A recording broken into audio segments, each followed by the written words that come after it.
उस्माननगर येथे कुमारी अमृता भरत येडते मुलीचा पहिला वाढदिवस मोठ्या उत्साहात साजरा।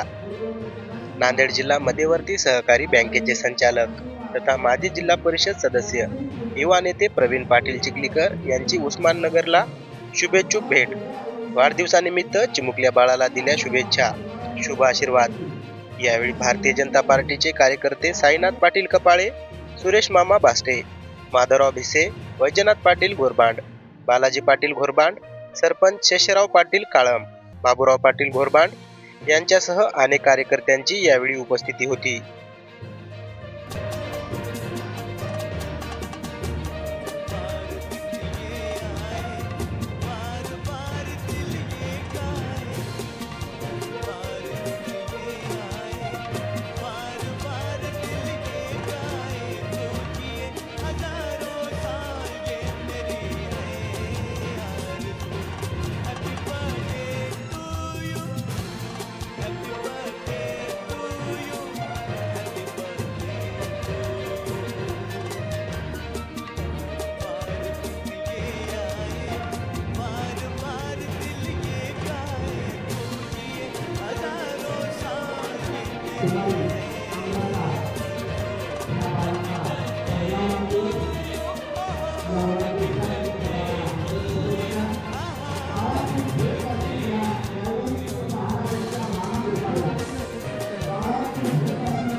Thank you.